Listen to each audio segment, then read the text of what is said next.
Okay, cool. So we are now recording. We are now live. Hi, everybody. Welcome. Casey, thank you so much for being with us. So excited. Thank y'all for having me. Of course. So we're going to start out just talking about your creative journey, and then we'll dive into questions that our students might have. And you guys, again, if you have questions at all, please type them below in the comments in the chat box, and we'll get them answered for you. Okay, so you have the floor, girl. You can go ahead and tell us in your own words about how you got started in the creative world and what that's meant for you. And yes, so when I met my husband, Chris, he is a filmmaker and he's very creative, and he was really like the first person that really pushed me to be like, it's okay to dream big and it's okay to take risks and maybe do things differently than other people. And it always, I feel like, sounds a little cheesy, but I really feel like had I not met him and married him, like so many of the things that I have done, I would have never done, because he really gave me that permission to, not permission's not the right word, but you know when somebody gives you that example of doing something and you feel like, oh, wow, you know, I feel the push to actually, you know, act on that or go towards that dream. And so I started out as an art teacher at an elementary school, and that's really where everything began. It was such a sweet school, and Chris and I started dreaming up starting our own art studio. So we did that, and it was called A Little Artsy. And it was, I mean, it sounds very glamorous, and there was so much about it that was so special and so sweet and a dream come true, but it was also so much work. We would work from, you know, we'd have classes from 8 in the morning to 7 at night, Monday through Friday. Then we'd have birthday parties or events Friday night, all day Saturday. Like we'd go to church on Sunday, then work events Sunday afternoon, start over. So we never had days off. We were the only ones teaching, and it was just such a labor of love. I'm always like, going to paint the toilets and scrubbing the floors, and you know, just everything about that dream was just on our shoulders. And so when I got pregnant with my first, Aiden, I just really wanted to be home. I felt like I had really like poured into little kids for so long, and I really, for myself, you know, wanted to be home with him. And so it was like, okay, how can I be creative from home and bring in an income from home? And so at that time, I didn't really know what that would look like. I had found somebody's blog. I actually had never seen a blog before. That sounds really silly, but like, you know, like a professional with like beautiful pictures and ads. And I remember sitting at my desk and somebody had linked to like a DIY wreath on Facebook, and I clicked it, and I remember like sitting at my desk being like, what is this? Totally. It was so inspiring to see someone like capture their life in that way, and so I'm like, I could, you know, do that. I think I could share our life in this way, and it would be a creative outlet for me. And I had no idea if anyone could actually make money doing that, but I was like, I might as well try it. So I started sharing our life, I guess around the time my second daughter was born. And then when Ainsley was 8 months old, I want to say 8 months old, 10 months old, we got pregnant again. We wanted to have lots of babies close together. And I had never had any complications in any of my pregnancies, or, I mean, like, it was not something going wrong, like, really genuinely was not even on my mind. And so we, around 12 weeks, as a huge shock to me, lost that baby. And I didn't know how to process it, to be totally honest, and so I just wrote about it. And I didn't really even think about it at the time that, you know, people would say, like, I can't believe you're sharing all of that, and I just didn't know. I don't know, it was just such an outlet for me. Yeah, it just came naturally. Yes, and sometimes I look back and I'm like, wow, maybe that was a little vulnerable to just share all of that.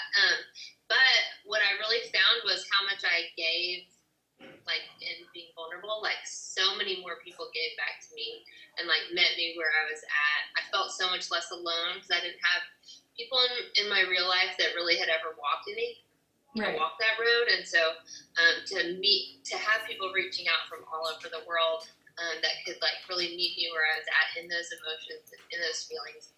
I really feel like that's where everything changed for me. Is I just felt like so thankful for this online community. And so my heart just really, it's like there was the change. I was super invested at that time. And then I got pregnant with Apple, who's my third, 4 months later. And she was like such a sweet little picture of hope and, for people that really had followed that. Right. And so, anyways, it's still to this day sweet. She just turned 5 and people will tell me, like, oh, I have prayed specifically for Apple, like, since she was pregnant. And, like, with this sweet attachment to it. That's so and amazing. So, anyways, there's lots more to that story. I wound up losing 2 more babies, and so that is kind of where the health story came in, because I really had been open all of the time about everything we were walking, and so it was very natural. I got into oils for emotional and hormonal support, and really because the circumstances of losing our babies, I was just kind of like, I need to try something different. And so I never in a zillion years would have thought I would have gone to a holistic doctor, but you just get to the place where you're like, what do I have to lose at this moment? And my eyes were completely opened to this whole other world. And I think in doing that, it was just very natural for me to share that part of our story too. And so then kind of our health journey of changing our life, we changed out everything in our home. And I mean, we're still in the journey to change more and more things, but that is kind of the picture of how I am here today. That's amazing. And really, I guess my oil story really merged together with my blog, which again, I never thought I would do that, but so that's kind of where I've landed. That's amazing. So I've been following your blog like forever and ever, since like it was probably like just beginning, and I don't even know how. I had a blog in my past as well, and I think I just stalked you or something. Super creepy. But anyway, I've been following it all along, and I feel like one thing that's so awesome about you is like you knew your style and you kept it going forever, and you've always been like really true to, like, you've never changed your pictures, even like your editing has always stayed the same with even like your iPhone, everything, like you've always just stayed really true to who you are, which is super cool. So sweet. Yeah, of course. We do have a couple questions. Now I don't remember where I wrote them down. Hold on one second. First of all, I just like to say it is so beautiful what you did share, and the piece about you talking about vulnerability, and that's such a topic that we touch on with our students in the workshop that we teach. And putting yourself out there on social media in a real way. It doesn't mean you have to spill everything that you have going on in your life, and it doesn't mean that you have to share every second of your life, but it's picking the things that you think would actually benefit the creative community in a positive way and making that change. Because 10 years ago, there was no dialogue about miscarriage. Right. I had a miscarriage. It was something that I kept to myself, and so I think that it's such a, like, it makes me really emotional hearing you talk about it, because it is such a powerful thing, and so beautiful that you shared that with the world, and you helped so many people. Right. Totally. Oh, that's amazing. Well, I can like look backwards on my story, and it's interesting because I have a blog post too where like 3 years ago, I look back and I'm like, I would never do that now, but I posted a screenshot of our bank account and like the really vulnerable post about like us taking a leap and being in a hard financial spot, and now I'm like, I cannot believe I did that. But and now seeing how that post has been used so much in our story too, like, because I also have a huge heart for helping entrepreneurs and Right. helping women find their purpose. And so I'm like, looking backwards, there's been moments where like I'm like, well, that was sort of really raw and vulnerable, but I can see how it's helped on this side of things, Right. to at that stage. And so I think that there is those moments where it feels embarrassing or vulnerable or raw to share that, but I think what you'll find is you'll get so much more back Right. when you Absolutely. Absolutely. For Oh sure. my gosh, that's amazing. I love what you said about like empowering women as entrepreneurs, because the majority of our followers are women, and most of them are moms, and they connect with us on that level. And we get comments and questions all the time about how to do exactly what you did, to be connected with your kids, to be home more, and to make a living, and not just a small living, like good living, like you were a provider for your family. So like I think that's so poignant, and like we teach to that, because I feel like some people think it has to be one or the other, Right. and it's hard work, but there is a balance to be found there, and that's really powerful for you to share that with our students. Well, and I think too, like the way the world is online now, I think those whispers can creep into our heart, like, okay, I don't have a spot at the table, Right. like she's already doing that, or this person's already doing that, like I won't do well at that. And so I'm always like, no, like everybody has a specific story, and that will meet your influence wherever that is. It might be at your kid's school or this or that, and like there's so much value in sharing your story. We need everybody's stories, we need everybody's giftings, because they're all going to look a little bit different. And so I think it's just that constant reminder, especially because online it's so easy to see so many things and Right. compare and like give into insecurities, and to just say like, no, it's really important that everybody steps into that purpose for themselves. For sure. There is a spot for everybody at the table.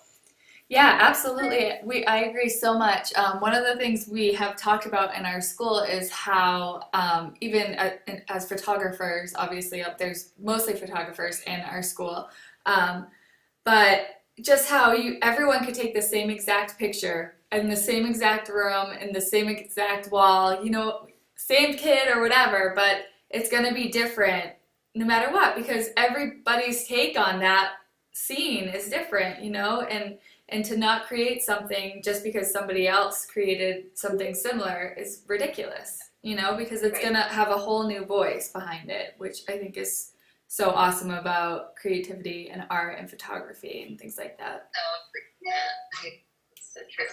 Yeah, absolutely. So do you use mostly iPhone when taking your pictures for your blog and your Instagram? Is that mostly iPhone?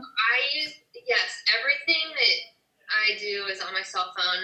Like a couple years ago, when we would do like more sponsored posts on my blog, like those blog pictures, my husband took some of those, but that we haven't done that in a while. And so yes, everything I just do, I just look for, which you guys know, you're pros at this, but the right light.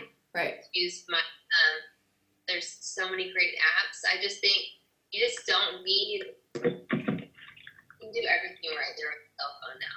Right, absolutely, for sure. Do you use the Visco app to edit mostly? Yeah. I love Visco. I actually do everything in Visco. Okay. Yeah. I double edit, so I'll bring it in, I'll lighten it up, I'll usually do like basics, and then I'll send it back out and then bring it back in and then do another filter on it. Oh, cool. Yeah. I've heard of people doing that. I don't necessarily have the time, but it's because I'm editing other pictures on other computers too. But that's amazing. I love it. Everything you do is just so cohesive. It's incredible. You have such an eye. Do you actually know how to shoot in manual for like on a DSLR? You don't? That's so crazy because you understand light so well, even just with a phone, which is just insane. Like you could probably, if you picked up a camera, figured out manual, you could then be like a rich photographer as well, I guarantee it. Like for sure, you have an eye. It's crazy. So That is something actually that's super fascinating. I did this for a month where I shot only iPhone for a month. mm, And I will say that because you're more limited, obviously, than with a, few $1,000 equipment, right. but you have to use the light in a different way. Yep. And it makes you see light differently. So I'm telling you, some of your pictures, I'm like, is that really an iPhone? Because it's so beautiful. I know. I don't know. It's pretty I don't buy good. it, but it is. It's amazing. And so, if you picked up a camera, you'd be killing it. So I have two more questions that were given to me prior. One is, what are the 3 most important things, in your opinion, for growing your IG following, your Instagram following? Okay, so one, I would say being authentic and sharing your story, because, like I said, there's somebody out there that needs to hear your story. And I Right. think, sometimes you'll see really beautiful accounts, but there's no connection there. And you've got to have that. You've got to have the person behind the beautiful photos, the Right. story there, in my opinion, Yeah. for people to really start to connect and engage. I think so much of the power in social media kind of lies in those relationships. Right. And so I'd say that on I have it right here. So I take my girls through a mentorship on my oils team, and so I have this whole section on branding. And so I had these set of questions for Instagram, and I'll say, how often are you posting? Are your images consistent in appearance and message? Are the images appealing to look at? What are your values? Are they coming through the photos? What kind of vibes are you giving off? What words would you use to represent this person's values? I guess it's kind of the questions people would ask you. Right. And then do you want to spend time with this person? Do you want to be influenced by this person? So I kind of encourage them to look at it okay, look at your account like it's not you looking at it. Right. Is it cohesive not only visually, but is it cohesive with your brand? Because you are your brand. Your story is part of that, whether you realize it or not. So I think that's important. And then also I think for me at least, using hashtags is really important. That way new people can be seeing Find you and get the opportunity to follow you. Right. Yeah. Absolutely. Do you change your hashtags often, or do you keep them pretty consistent? I usually keep them consistent. I have 2 accounts. So I have my personal account and then I have my oils account, and so I use different ones. Right. These are locked more like moms and photography, and then these will be more like healthy living, Right. those stuff. How long have you been doing the oils or working with Young Living?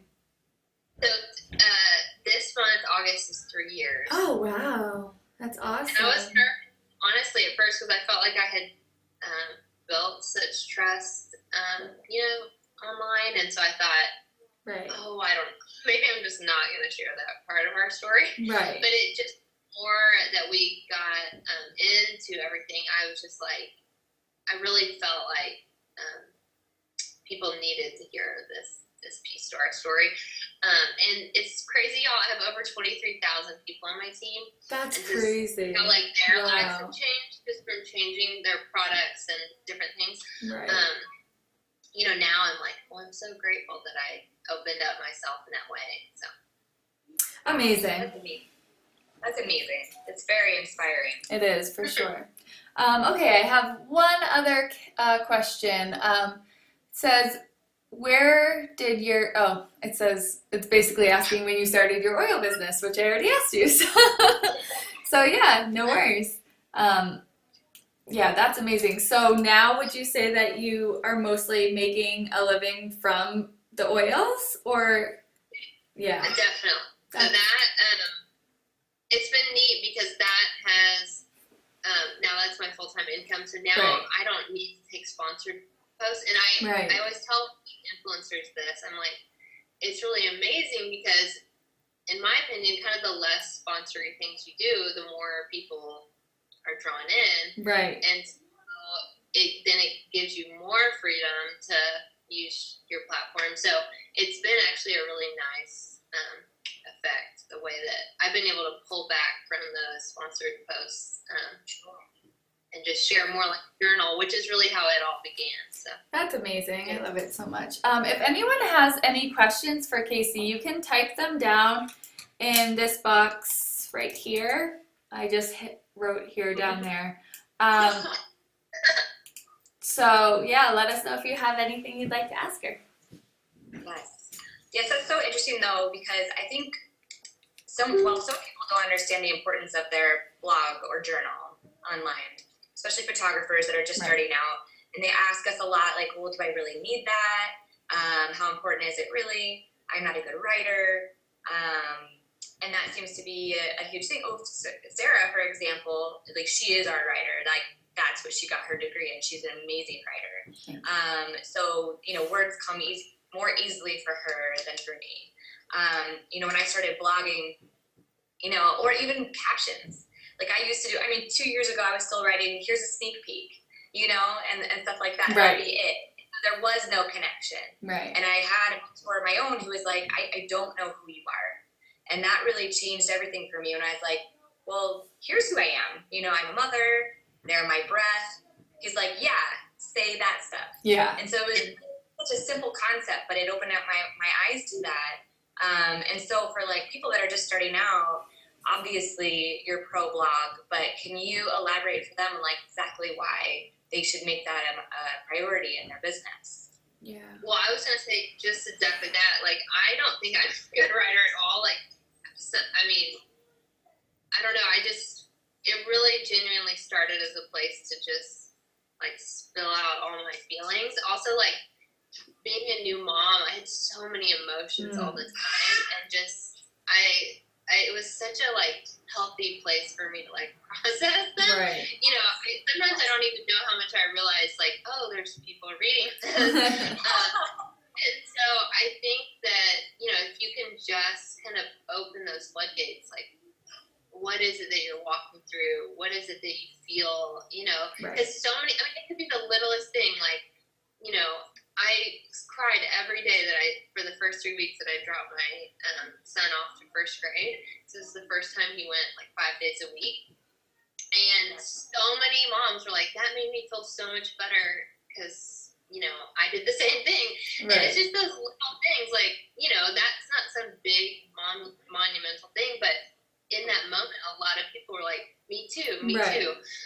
And so I think that for all those little moments, like, and, you know, it may not be motherhood. It might be, you know, just something else that you're walking through or passionate about, or, you know, you can just share that, and then people will start to connect with that.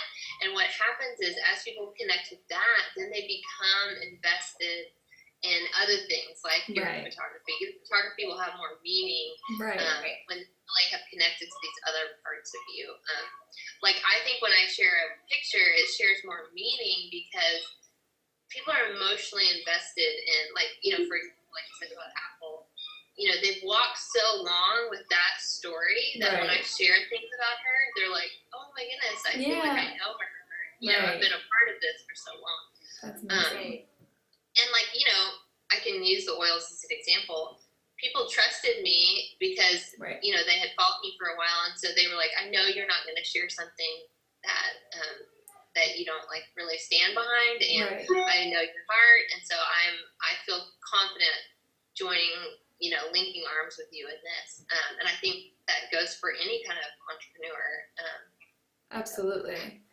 Yeah, I couldn't agree more. I think that so often, especially with social media, a lot of people have said, oh, well, I don't want to say too much, and I don't want to be annoying, and what if my friends stop being friends with me, or like don't follow me, and things like that. And I think people get so wrapped up in not wanting to share that they forget that all they have to do is be themselves, and they don't have to stretch themselves. They can just say what they're feeling without feeling like they're putting too much effort into that, you know?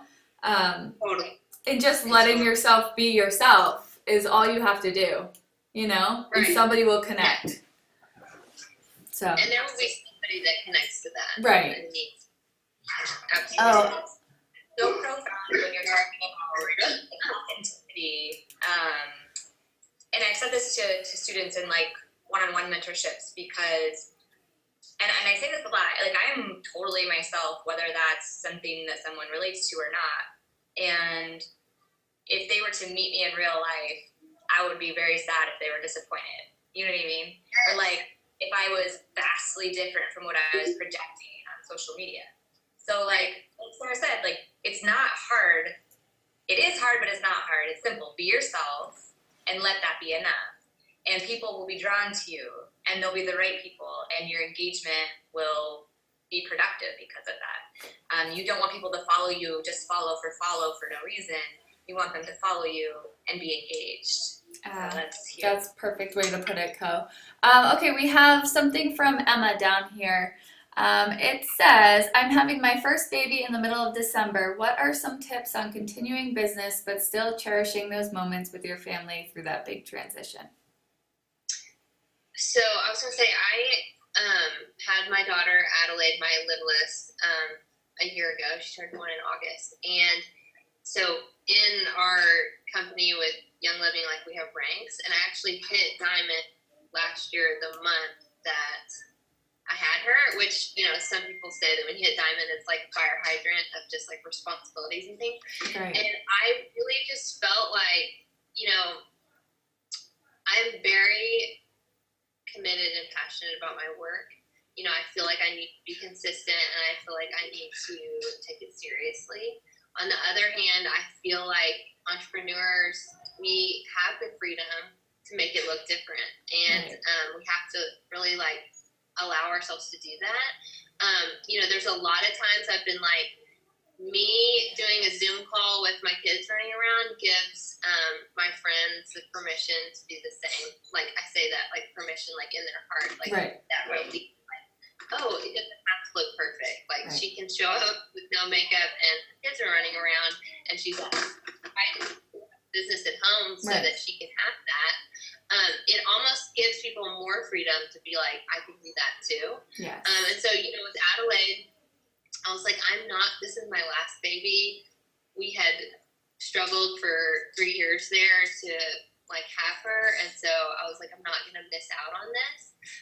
And so I just had to make my list of negotiables and non-negotiables. So for me, non-negotiables were time with her, time with my kids. I'm not going to miss anything when my kids are, you know, say at their school or during the days with them. So my negotiables were like other things like, okay, I might not get all the sleep that I was hoping for, or I may cut out TV, or I may not work out this for 6 months.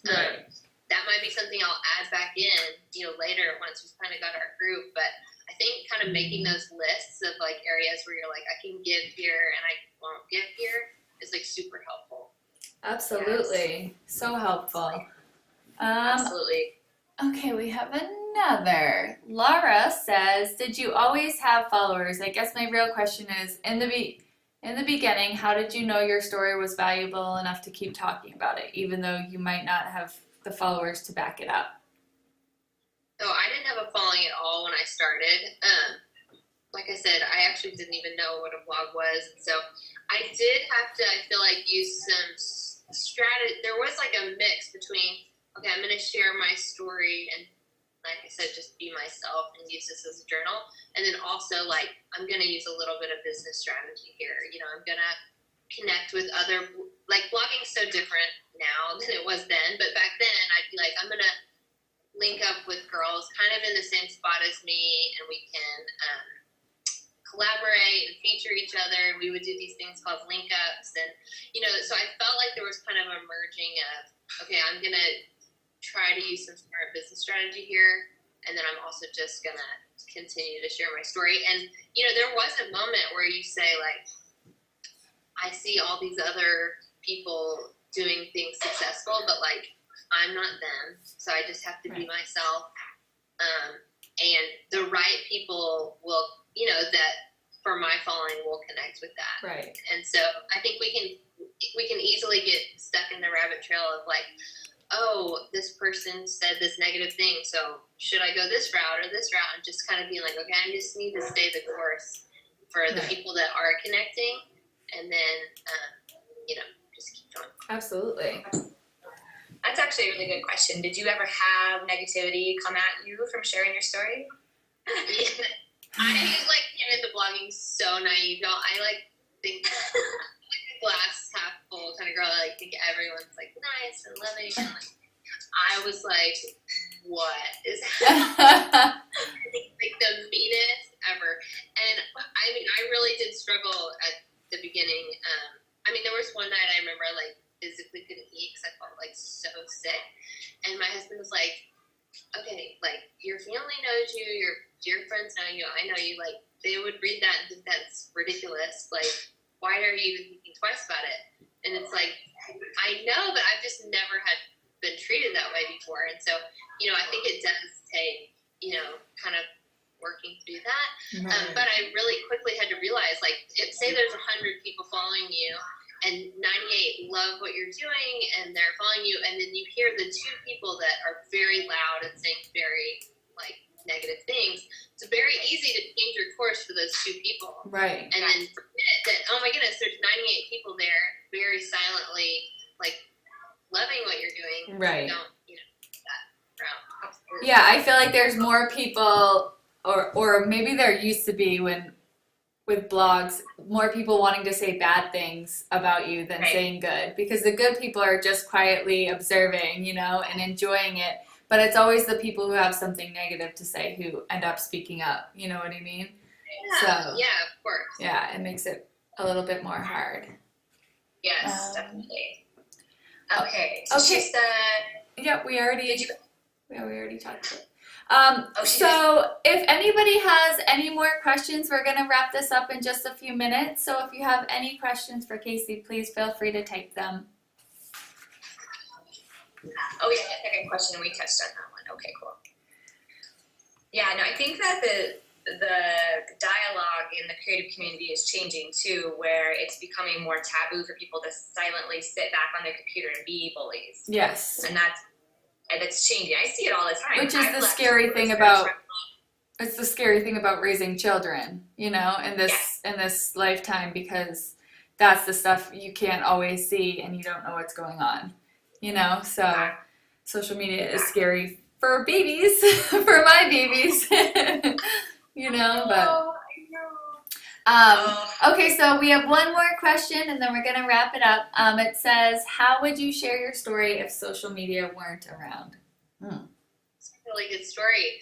I mean, I think my gut feeling is like, you know, I think social media gives us the opportunity to have like a bigger megaphone, if that makes sense. But I tell this to my friends all the time that like, don't say like have maybe a following on social media or aren't on social media at all. Like, you still have influence. Like, you can have a great influence at your child's school, or a great influence in your church, or a great influence in your family, or wherever it is where people are connecting with you. And I think, you know, and that's another thing is like, sometimes I'll have people say like, well, I don't have a following, so this. And I'm like, yes, but you have influence like, where you're at right now. So you need to be sharing your story there where people know you and love you and are connecting with you. Casey, you're incredible. You're such a good speaker, and like I feel like you have such an incredible message, you know, and story. It's pretty awesome. Yeah. Y'all are so sweet. I'm so glad I got to hang out today. I know, it was fun. Thank you so much for being here. Thank you so much. This means the world to us that you were here, and it was such a good talk. So we really appreciate you, and we're going to keep following your beautiful story. Thank you. All That's right. so sweet. Thanks, everybody.